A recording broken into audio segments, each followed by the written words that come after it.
Hi, this is my review of Silent Legions.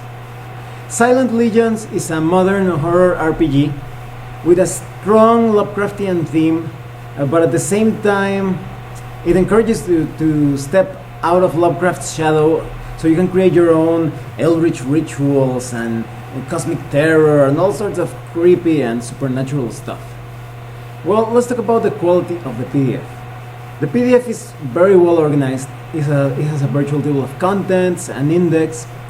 You can also turn layers on and off so you can save some ink when you print the book. You have a lot of very thematic, very cool illustrations that fit the theme very well. And however, I found like one or two typos, but that's minimal. It's very easy to understand how to play the entire game and how to use all the tools that are contained in this PDF. Well, let's talk about the contents. This game is about playing heroes who are facing different horrors, all sorts of alien entities, supernatural beings that are trying to take over the world or feed on humanity or are just there causing mayhem and trouble. It could be for different reasons. Maybe your characters are just very heroic, or maybe they are seeking occult knowledge, or maybe they're just looking for wealth or personal power. So it's actually a very flexible game. Now, when it comes to creating your characters, the process is very simple. You basically roll your attributes, like in many other old school games, and then you choose a past and a connection, and this will have an effect on your background and the skills that you will use. And then you choose your class. Now, when it comes to character classes, there are 4 of them that fit in the different archetypes that you have seen in Lovecraftian fiction. So, for example, you have the Investigator. And the Investigator is kind of like a private eye or maybe a journalist type of character that specializes in finding hidden things, clues, and just finding leads to a case or a mystery. So all your class abilities specialize on identifying red herrings, always having a lead on a case, trying to find out if someone is lying to you. It's very archetypical of these types of games. And you also have the scholar, and the scholar is kind of like a historian or a professor that is very knowledgeable in all sorts of things. And the scholar specializes in taking clues and different mysteries and objects and unraveling all those mysteries behind them, finding out the nature of those things, making sense of different clues and things that the characters will run into. And then you have the socialite. And the socialite is kind of like the face of the group. Maybe it's a con man or a dilettante that knows how to manipulate and persuade people. You may even infiltrate, for example, a cult, maybe the Yogg-Sothoth cult, and you will have a pretty good chance to serving as sort of like a spy. And then you have the tough. And the tough class is kind of like, I don't know, you could be a boxer or a gang member, somebody who's used to taking damage and dealing damage as well. So this character is very good for physical confrontations of all types. And after you choose your class, you have to assign skills and attributes to further tune or customize how you want your character to be. And at the end, you just finish up with some final statistics, some additional details, and for example, your level of wealth, because this game handles money in a very abstract way. You're not going to be counting each dollar that you get. You have levels of wealth that will allow you to buy different things, or even according to your class and occupation, start with different equipment. So, for example, maybe you're penniless, but that means you are a bit more skilled at certain things because you have to be more resourceful because you lack the money. And then you have a struggling and average. And in the game, you may even reach higher levels of wealth. Maybe you may become affluent or rich or plutocratic, which is the highest level. And this determines the things that you will be able to purchase. You may even purchase things beyond your level of wealth, but that may lower your wealth one step, representing that thing costs just too much. So you will be able to purchase helicopters and and all sorts of automobiles and maybe boats if you need them, but it will have an effect on your level of wealth. And you have a pretty good list of weaponry and vehicles and also different types of armor, so you can face the different creatures in the game.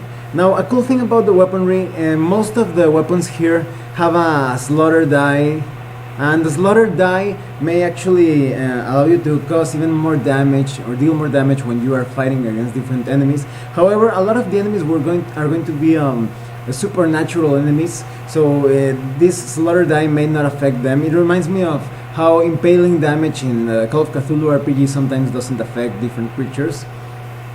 And well, let's talk about the rules of the game. They are pretty simple. They are basically, most of them are going to be skill checks.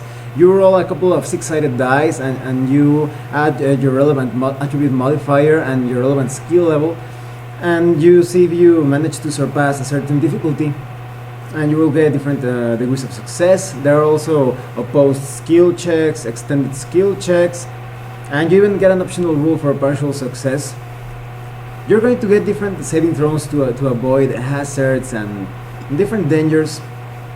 And there's a very special stat that it kind of serves as a fuel or reserve of points to perform different things, and it's called expertise. And by using expertise points, you may reroll a class skill, you may activate a class ability, and you may even use it to cast a spell or activate an occult discipline. I will talk about this in a few minutes. Now, when it comes to combat is very easy to understand as well. You just roll your initiative, and you make attacks or move, and you may get different penalties or bonuses depending on the situation of battle. Now, this game is going to feel pretty gritty. It's going to, you have to think twice before just engaging into all sorts of combat situations, especially when you are dealing with the cosmic horrors that you are going to face in different mysteries and adventures. So, in my opinion, combat should be avoided when possible, or at least approached in a very intelligent way. Now, you also get very simple rules for encumbrance. It's actually just based on your strength. You can have a number of items ready and another number of items kept in your backpack or your saddlebag or whatever. Now, you also have a madness system, because you can't have a Lovecraftian themed RPG without madness, of course. Your madness starts as 0, but as you face very different horrific situations and enemies, you're going to gain madness points. However, there is a way to reduce these madness points, because you want to keep them low. If you reach 100 points, your character will be lost. Your character will become completely insane.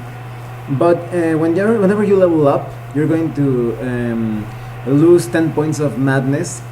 And if you decide to take Deliria, you may even reduce a bit of madness, but at the same time you're going to have different compulsive behaviors that could be avoided by making a check or a saving throw. But this it's a bit hard to do, and your character is going to act I don't know, with different phobias and all sorts of weird rituals and compulsions whenever he performs a certain action or faces different phenomena. And the character advancement it's a very classical system of gaining experience points and leveling up and adjusting your stats and skills as you go up in levels. And you may even multi-class if that's what you like. Of course, you won't be as focused as somebody who's taking, I don't know, just levels in Investigator, but you will have a bit more flexibility when it comes to your skills.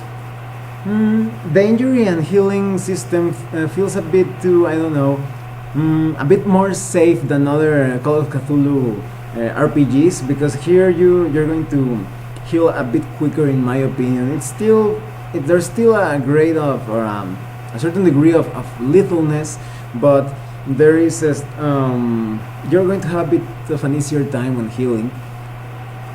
Now, this won't be a Lovecraftian game if you didn't have all sorts of weird rituals and sorcery. Now, there are two different kinds of supernatural powers that your character can use, and they are spells and disciplines. Now, spells have a more strong ceremonial or ritualistic feel to them. They actually take a long time to cast as compared as to other games. It's not going to be an instant effect. You're going to need about like 10 minutes or more depending on the ritual. And disciplines feel more like psychic abilities that work almost instantly. So, but you need to spend expertise if you want to activate spells or disciplines. And you have a pretty good list of different spells that you can cast, and these spells are of the Grey Path. That is, these spells are dangerous, but not as dangerous as some other darker spells. So you're going to get different spells such as Bending the Heart of the King and Distant Seal of Alarm, the Messengers of the Air, the Sign of the King, the Scourging Seal of Solomon, Rite of the Whetted Knife. So everything feels a bit, I don't know, it has a strong, sometimes Clive Barker feel to them, and very dark and related to the occult and paranormal. And when it comes to the disciplines, as I told you, it has a very strong psychic feel to them. So for example, you're going to get disciplines like precognition, pyrokinesis, telekinesis, the sacred blade, etc. Now you get a chapter, a very excellent chapter on how to create alien gods and all sorts of cults and horrors that your characters will be able to face. You can create your own version of the Lovecraftian mythos. This is what I was telling you about as stepping out of Lovecraft's shadow, because some games just focus too much on existing Lovecraftian material, and here in Silent Legions you have a lot, and I mean a lot of material to come up with your own version of the mythos, or just something completely original. So you can even create artifacts and just an entire cosmology of different horrific gods and entities. And of course you have a great chapter on world building. You have all these different location tags that are kind of like a staple of Kevin Crawford's games, and you can create adventures, adventure sites, plot lines, adversaries. Everything is right here. Just pick a few tags or get them randomly, and you're going to build adventures and adventures and adventures without end. Everything that you can think of, hook scenes, ambush scenes, conflict scenes, all sorts of challenges and scenes. Everything's right here. And you have a chapter that focuses a bit more on the structure of a cult, muscle assets, sorcery assets, influence assets. Now, in the bestiary, it focuses more on giving you the tools again to create your own monsters. You have a few sample monsters, but it encourages you to come up with your nightmarish version of any monster that you can think of. And you have just a lot of game master resources. You have a Lovecraftian name generator. It's pretty cool with different syllables and vowels that you can mix and match to create all sorts of weird names, such as like the Ritual of Agokur or something like that. You can create different adepts and maybe some sorts of like secret societies. You have a lot of tips on how to use Silent Legions with other games, because this game, because it's an old school game, you can pretty much apply everything that you have here to other old school games, be them even if they are modern or fantasy games. You have a lot of material here. You even have a lot of like sample campaigns and sample ways in which you can use the different materials here. And as I was telling you, different like sample secret societies that face the different aberrations and supernatural horrors. You even have they're pretty cool. For example, one is called School Days, and it's kind of like a campaign based around the Miskatonic University. Or maybe it's Unit 13. Let me read you this paragraph. Forged from the doomed soldiers of 100 far-flung armies, Unit 13 is a secret military brotherhood that strolls against the unknown powers. So you have a lot of possibilities. You don't feel like limited or constrained to play a specific type of campaign. You can play any kind of horror game that you want. And because all the material here is very flexible, you could even apply these things to other horror games such as Call of Cthulhu, of course, Realms of Cthulhu, Trails of Cthulhu, or even other games that have nothing to do with Cthulhu, maybe ghost stories, or maybe something related to the world of darkness. There are a lot of cool materials. And of course you have a very simple and very useful character sheet at the end of the book.